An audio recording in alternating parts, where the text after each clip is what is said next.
Hello chess fans, this is Rick from Chess to Impress with a video on Magnus Carlsen facing his nemesis. What is this about? It is a game from the 2019 Grand Chess Tour which has kicked off in May 2019. These are the 7 events from the 2019 Grand Chess Tour. The first one, in which this game that I will show you in this video was played in the Ivory Coast, the Côte d'Ivoire, from May 6th to 13th. Then we'll go to Croatia for a classical event in June and July. Then we have Paris Rapid and Blitz in July and August, St. Louis Rapid and Blitz a week later, and the Singfield Cup, which is classical chess, also in August. The Superbet Rapid and Blitz will be held in Bucharest in Romania in November, and Tata Steel India Rapid and Blitz in November, late November in India. And the Grand Chess Tour finals will be in London in December. So lots of great chess in store. And as said, the first event was held in the Ivory Coast. It's the 4th top event in history on the continent of Africa. 2 interzonals were played there in Tunisia in 1967 and 1985. And the last FIDE Knockout World Championship was held in Libya in 2004, won by Rustam Kazimjanov. And now Rapid and Blitz in the Ivory Coast. A star-studded field headed up by world champion Magnus Carlsen. 9 rounds of Rapid and 18 rounds of Blitz. And in round 2 of the Rapid, Carlsen faced his nemesis, Ian Nepomniachtchi from Russia, who is the only elite player to have a positive score against Carlsen in classical chess. I stand to be corrected, but I think Nepomniachtchi beat Carlsen 4 times in classical chess and has not lost once. But of course, this is not classical chess, this is Rapid, and Carlsen has beaten Nepomniachtchi in Rapid and Blitz before, but it's still a very difficult opponent for him. Also, Nepomniachtchi in the past has helped Carlsen in preparation for his World Championship matches. They seem to be good friends. Let's have a look at what happened in this game. White is Nepomniachtchi, black is Carlsen. The time control is 25 minutes plus a 10-second delay. It was played on the 8th of May 2019. And Nepomniachtchi opened with e4, c5 from the world champion, knight f3, knight c6, d4, c takes d4, knight takes d4. We are in a Sicilian. And now e5, which is called the Kalashnikov variation. Playing up the e-pawn a move earlier than in a Sveshnikov. The Sveshnikov there is knight f6, then knight c3, and then e5, as we saw a number of times in a World Championship match in 2018 between Carlsen and Caruana, with Caruana behind the white pieces. But now e5, a very aggressive opening from black with some strategical problems, as Grandmaster Ramirez in the St. Louis broadcast called it. Knight b5, d6, knight 1 to c3, a6 kicking the knight back to a3, bishop e7, and g3, which is a sideline. Knight c4 is the main move in this variation, but Nepomniachtchi played g3. Knight f6 from Carlsen. It was Grandmaster Pelletier, also in the St. Louis broadcast, who explained that black sometimes waits with this move to have the option to try and swap the dark squared bishops with bishop g5. That's not an option in this case, because then white just takes, and the pawn on d6 is hanging. But that's a motif. Sometimes black tries to swap the dark squared bishops with the bishop g5 move and delaying the knight f6 move. But in this case, knight f6 was played by Carlsen on move 8.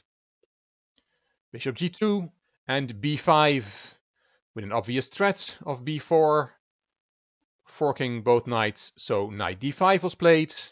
Carlsen took that knight, e takes, and knight back to b8. That looks odd, but it is less odd when Carlsen plays it. He's planning to reroute the knight to d7.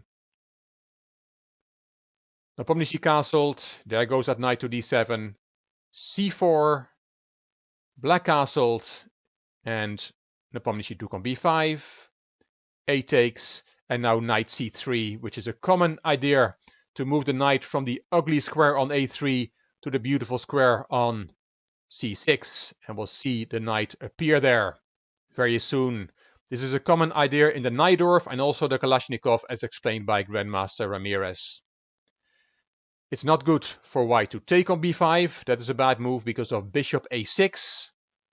And the knight is pinned. You cannot play a4 because then that knight is taken. And the pawn cannot take back because there's something hanging on a1. And if you, after bishop a6, play queen b3 to protect the knight, then there is a very annoying move, knight c5. So taking that pawn on b5 with the knight is not really a good idea for white. So as said, Nepomniachtchi played knight c2 to get that knight to c6 as soon as possible. f5 from Carlsen. There goes that knight.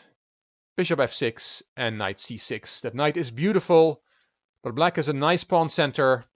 He has a half-open a-file and his pieces are coordinating well. This position is about equal. Queen to e8. a4. Knight c5. Attacking the a4 pawn a third time with rook, knight and pawn. And again, you cannot take on b5 because that rook is still hanging on a1. And a5 is an option, but Nepomniachtchi rejects the option of having a passed pawn. He decided on bishop e3 instead. Knight takes a4. Carlsen says, thank you very much, I'll take that pawn. Queen c2. Bishop d7. b3, kicking the knight. And if you now go back to c5, then white will win the pawn back with rook takes, queen takes, bishop takes c5, d takes, and queen takes. Wins the pawn back, and white is slightly better here. Carlsen did not retreat the knight to c5. He counter-attacked white's bishop with f4. And here we see the world champion carrying out that move, f4, a picture taken from the live broadcast on the St. Louis YouTube channel. Here the best reply for white is bishop d2, with an option to go to b4 to attack that weak d6 pawn. And then black can play e4, that is attacking the rook in the corner. Then rook ae1, and this is equal, even though black's central pawns look very scary, especially in combination with the player moving the black pieces, the world champion Magnus Carlsen.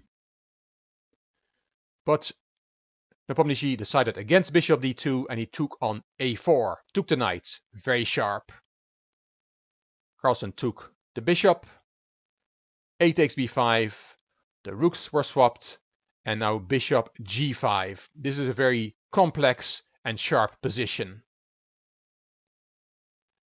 f3 here is the engine's first choice, but that's not a very attractive move for white, burying the bishop on g2. The best reply for black is then a beautiful move.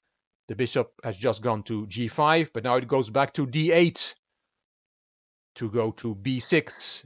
Now that this diagonal has been weakened by white with the f2, f3 move.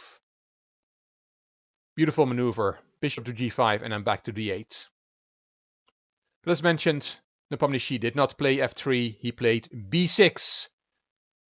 Running with his own passed pawn, and this pawn is very fast, and the promotion square is protected by the knight.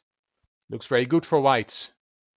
This is incredibly sharp and very complex. Carlsen took on f2 with check.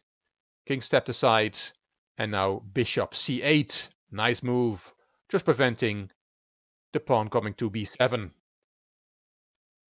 Rook f1, very logical, blockading the pawn on f2, and also attacking that pawn. It's attacked now twice and only defended once.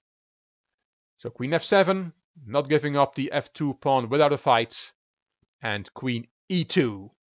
Grandmaster Maurice actually gave a variation here, or an idea for white. He said white can threaten knight a5.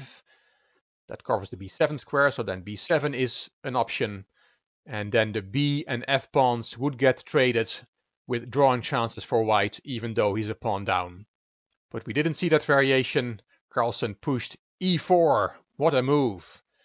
Is that pawn not hanging? Can white not just take that pawn? Yes, he can, and it's actually the only way to stay in the game, but it involves an exchange sacrifice. You take that pawn, and then there's bishop a6. That was the idea of e4 to deflect the queen so that the bishop could go to a6, now attacking the rook. Then queen e6, bishop takes, and white has good compensation for the exchange. But Nepomniachtchi did not take on e4, he played h4, attacking the bishop. And now look at this move, played in a rapid game. Carlsen corked out e4, e3, ignoring the attack on his bishop on g5. Brilliant move, sacrificing the bishop.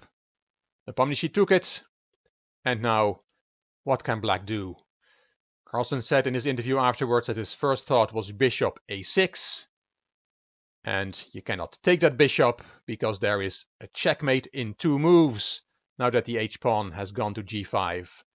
Queen h5 check, you can only interpose the bishop, and this is checkmate. So that bishop cannot be taken. What you also cannot do after bishop a6 is to take the pawn, for the same reason. The queen has been deflected, and this is checkmate. What you can play after bishop a6 is g6, which is the only move, and Carlsen saw that, and that's why he didn't play bishop a6. You cannot take that pawn, because then there is knight e7, with a fork, winning the queen. What you have to play after g6 is queen e8, and black maintains an advantage. Carlsen looked at all this, and he decided not to play bishop a6, but he played rook e8. A beautiful, quiet move, and now white has no defense against either bishop a6 or bishop g4, as we'll see. And here we see Carlsen make that brilliant move, quiet move, rook e8, protecting the e3 pawn. You can see from his clock that he's very low on time, only just over a minute left, and there were no increments, there was only a 10-second delay per move. And you can see that Nepomniachtchi still has 6.5 minutes on the clock. Nepomniachtchi played king h2 to take the mate on the h-file out of the position, because then the bishop on h3 will be protected by the king. Bishop g4, deflecting the queen. Nepomniachtchi took that piece, a second piece sacrificed from black to lure the queen away from e2, so that he can push e2 himself. Look at these pawns. They look very nice, don't they? But you're 2 pieces down. And now white is going to lure black's king away with the move b7, which Carlsen took. And we see him here pressing the clock after that move, queen takes b7. But you can see he only has 20 seconds left on the clock. Nepomniachtchi only 37 seconds, and the position is still very sharp. Now that the queen has moved away, white can take on f2, but black promotes. There was nothing against that, and now black has 2 queens. White has bishop and knight. Carlsen is winning, and he coolly finishes off this game in time pressure. I will give you the remaining moves. Nepomniachtchi does not get any chances to muddle the waters. Black has a large material advantage. No time on the clock, but the world champion doesn't make any mistakes. Queen f5, queen e3, rook f3, queen e2, knight d4, queen e5, offering a trade of queens. White cannot go for that, so queen g4, queen takes d5, knight f5, moving the white pieces towards the black king, hoping for knight forks.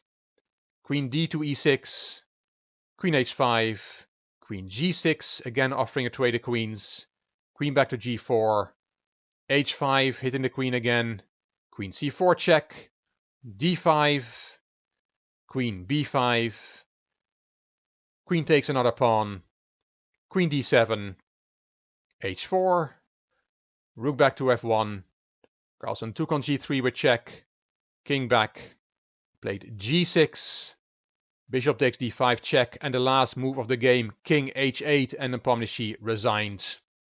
The black king is safe on h8, and it is actually the white king that will get mated here. Here's the handshake after that last move, king h8 from Carlsen. Nepomniachtchi graciously resigned against his friend Magnus Carlsen.